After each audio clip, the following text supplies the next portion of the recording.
This is Local 3 in your town. Welcome everyone to another 30-minute edition of 3 in Your Town, a show where we celebrate the people, places, and things that make this area so unique and so wonderful. We had a very busy week this week, and I mean that in the best way possible. We have tons of great stories to bring you in this next half hour. We're going to check out a group of rehabilitators at a place called Camp Wilderness. They take in songbirds and native turtles and try to release them back into the wild.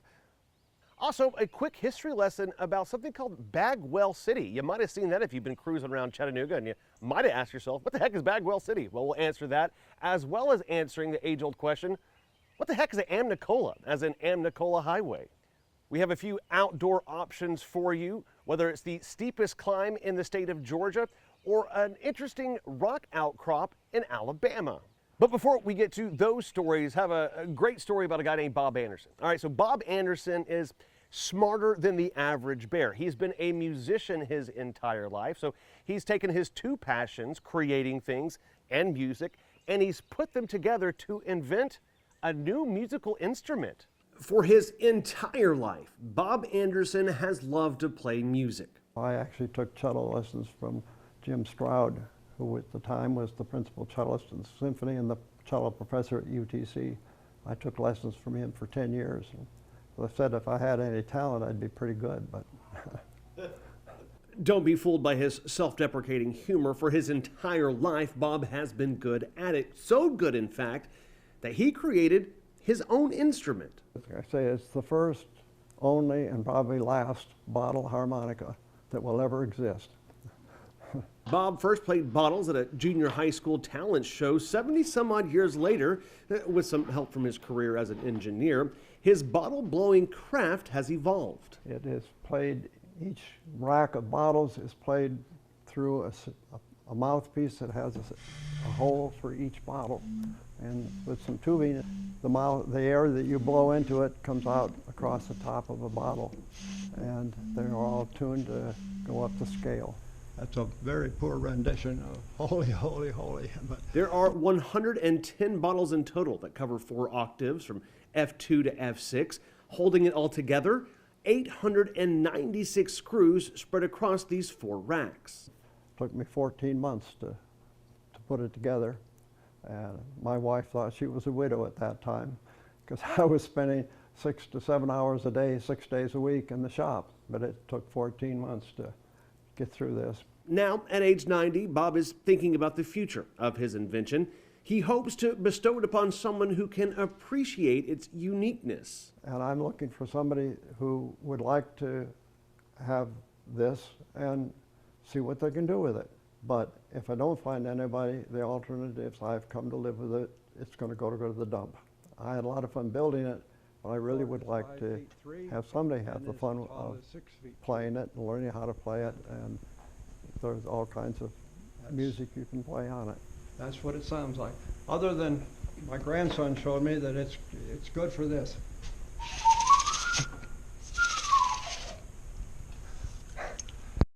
Now, if you'd be interested in housing Bob's invention, his bottle harmonica, if you go to our Facebook page, John Martin 3, we actually have a link where you can find out more about Bob, his creation, and possibly making it a part of your life. You never know. All right, let's head over to a place called Camp Wilderness. Had an opportunity this week to hang out with them, had an opportunity to see the great work that they're doing, and we actually released some birds back into the wild. It was a wonderful experience. This is Camp Wilderness, and we do wildlife rehab.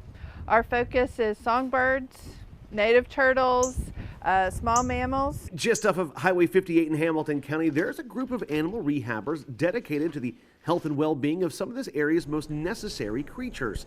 Camp Wilderness is known as a leader across this region, working with groups from Knoxville to North Georgia. Last year we had 1,351 intakes. About 100 of those were turtles and the rest were primarily birds. Over 900 of the intakes were available to be released, which is amazing for East Tennessee. You know, that many animals were allowed back into nature and they were surviving and doing well. In addition to the rehabilitation of animals, Camp Wilderness volunteers tackle the huge responsibility of public education.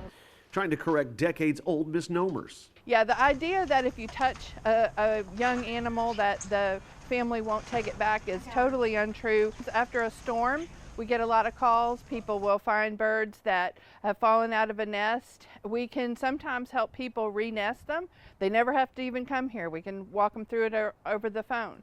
If they do come here, if we can rehab them in a short time, sometimes we've even been able to take them back to the exact location, and their family will come. The mother and father will come and continue to raise them. Ready, buddy? There you go. And if you have the time and or willingness, you too can be a part of this important mission.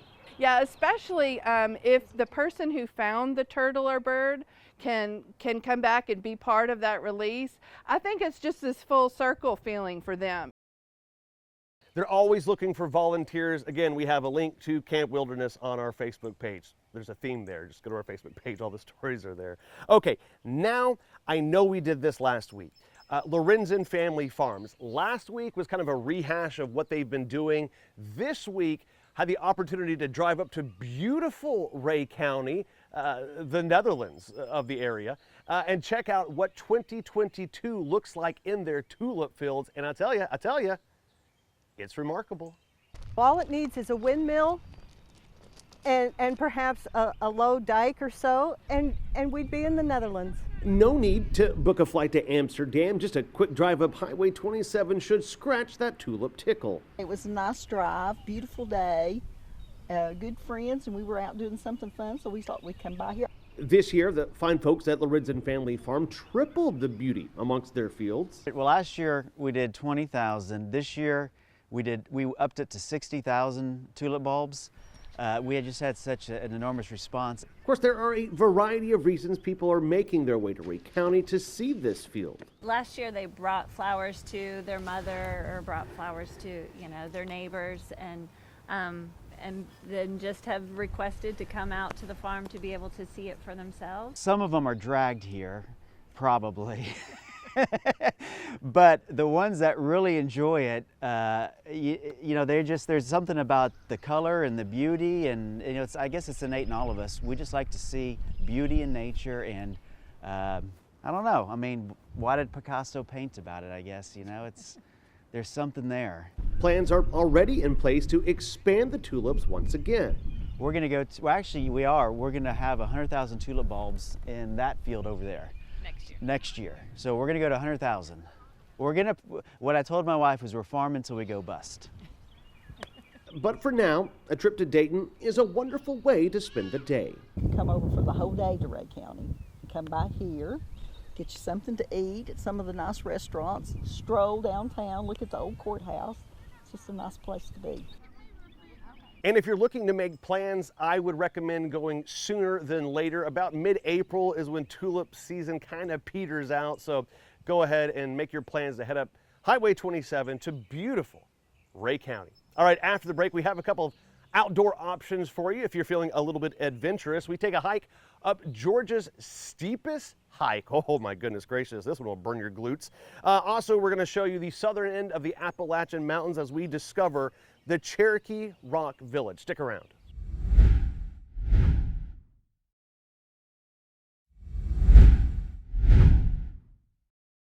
Welcome back to this 30-minute edition of Three in Your Town, where we celebrate the people, places, and things that make this area so unique and so wonderful. We are opening up the vault, everybody.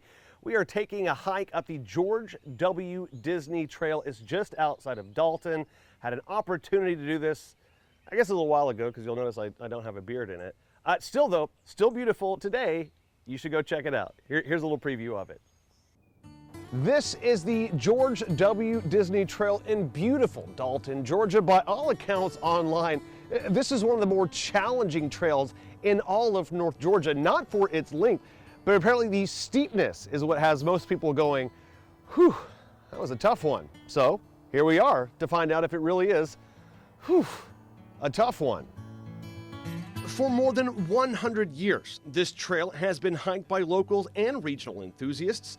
The Disney Trail is one of Georgia's oldest trails, predating the Appalachian by some 20 years. Much of the trail is clear and well defined. The climb begins as a fairly easy uphill ascent, but toward the middle of this 2.4-mile round-trip hike, There are parts that are very steep and the soil is loose.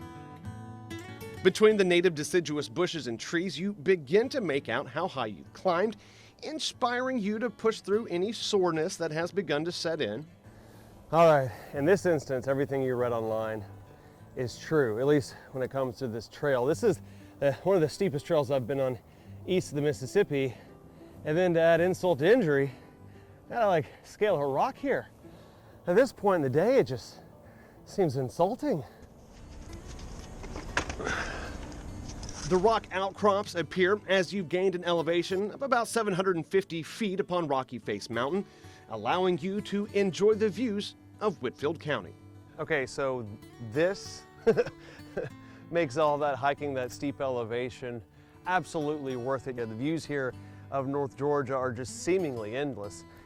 And don't think that we would come all this way without giving you some sort of history lesson. Check this out. The trail was named after George W. Disney, a Confederate officer in the Civil War, whose grave was found near the end of the trail by Boy Scouts in 1912.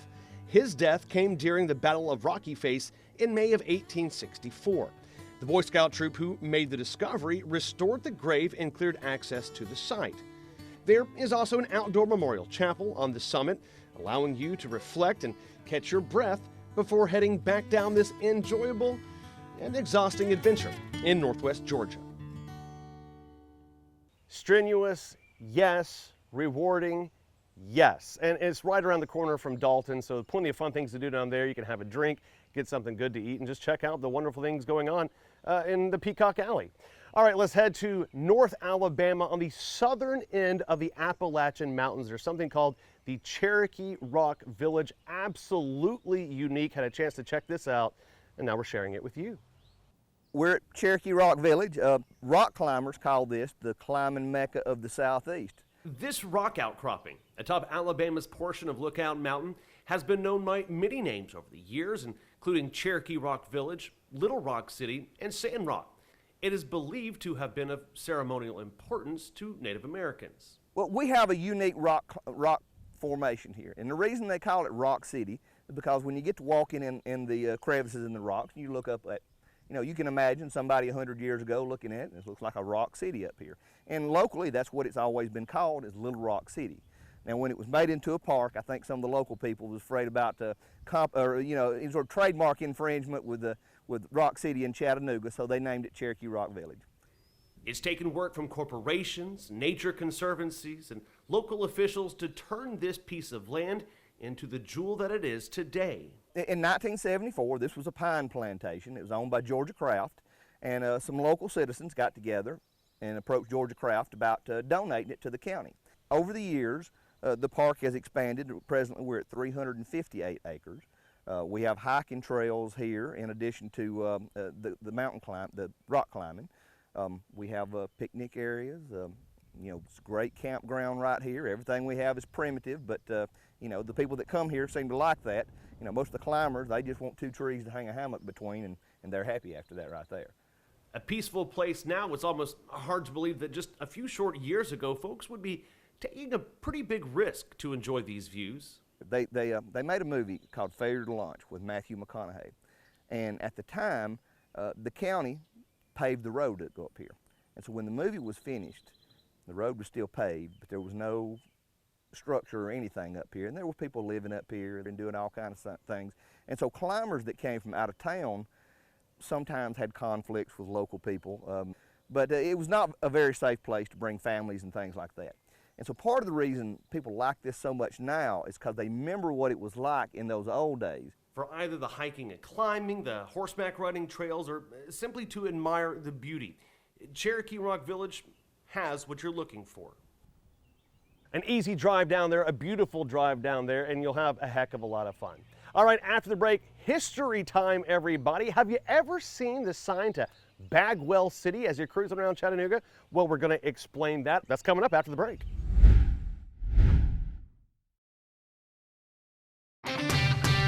This is Local 3 in your town. Welcome back, everybody. This is 3 in your town. I am John Martin, and we've got some good stories for you. Okay, so when I'm driving around town, Claire, my fiance, well, she never has an easy ride. She often gets put to work. For example, We were driving down Access Road towards Highway 153. We see a sign that says, "Welcome to Bagwell City." And I said, "Claire, the heck is Bagwell City?" She looks it up, and it's got a pretty interesting history. Check this out. While driving down Access Road in Chattanooga, just off of Hickson Pike, you might have noticed a sign welcoming you to Bagwell City. Well, for a lot of people, the first question is, what the heck is Bagwell City? Well, off we go to the downtown Chattanooga Library for the answer to this somewhat compelling question. In the late 1940s, the opening of the DuPont factory brought an economic boost to the Chattanooga area. The Hickson community was soon transformed from small farms and rural homes to suburban neighborhoods. Helping to provide housing to new DuPont employees was George W. Bagwell. Bagwell, the self-proclaimed king of Tennessee strawberries, was a native of Clarksville but had moved to the Chattanooga area as a young adult. An 89-acre rectangular tract located on the east side of Hickson Pike between the Chickamauga Dam Road and Lupton City was a perfect place for his experimental new town. Everything you need within walking distance. The original plan called for 259 homes for veterans and a 3-block shopping center. Each colonial revival-style home was priced at $6,250. Roads throughout the area were named after him, his family, and his profession. It's not clear why the shopping center he planned never caught traction, but Highland Plaza was developed about a dozen years later. Mr. Bagwell had stated that the parking in downtown Chattanooga was such a problem, people would welcome the opportunity to move further away from town for a little elbow room. And by most accounts, he was right. George Bagwell died in 1955, but more than a half century later, his idea for an all-encompassing planned development lives on. All right, after the break, we are headed back to the kitchen. Claire and I are putting together a little sandwich we call the Bebo. Yes, we are celebrating Ben Bobick and his love for the Steel City.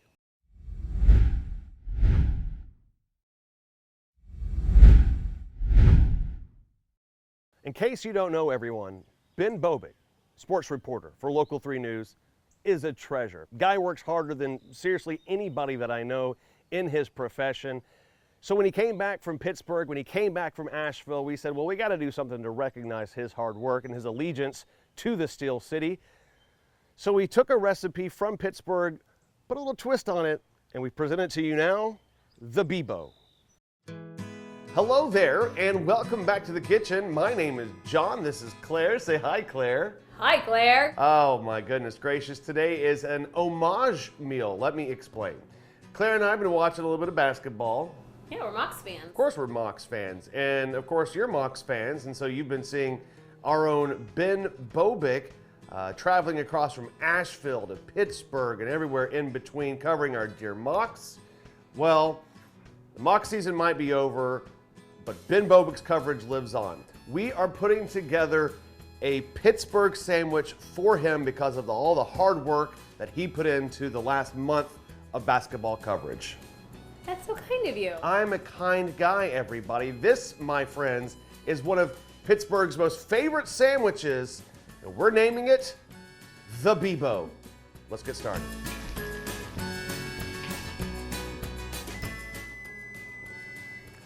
That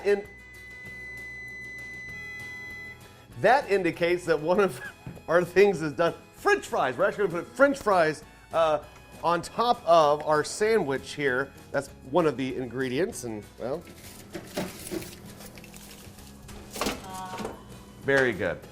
Very good. Here's one thing that I don't know. As part of the traditional recipe, it says to put coleslaw on a sandwich with pastrami, provolone, tomato, and French fries. Then Angela Kim says, hey, Corey from Pittsburgh says to make sure it's Italian coleslaw.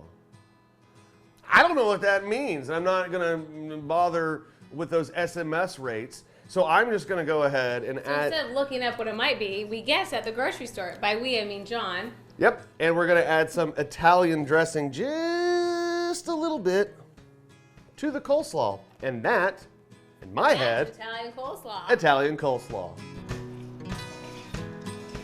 So now let's assemble Pastrami. Ooh, this is a good meat right here. Okay, next comes the provolone cheese. Thanks, dear. Couldn't do without me. Yep, hey, you got it. 2 slices like that, just right on top. Now, we place the French fries. The French fries. Now comes our Italian coleslaw. We're gonna put a little tomato on here. You gotta have it. It's for Ben Bobick. So this is Pittsburgh. All right. That is the Bebo sandwich, everybody. You know, next time you see that guy with the big turtleneck on, his hair spiked up to a point just as tall as the U.S. Steel Tower. This is what got him that way. The Bebo, everybody. The Bebo. Have fun in Jens's kitchen. Good try. Doesn't feel right. Y'all have a good day. That's Pittsburgh, baby. That's Ben Bobick. Hey, thanks for tuning into this 30-minute edition of 3 in Your Town. If you have a story idea you'd like us to check out or a person you'd like us to meet, go ahead. Get in contact with us. We love meeting new people and sharing their stories with our audience. Until next time, everyone, be good to yourself and to others.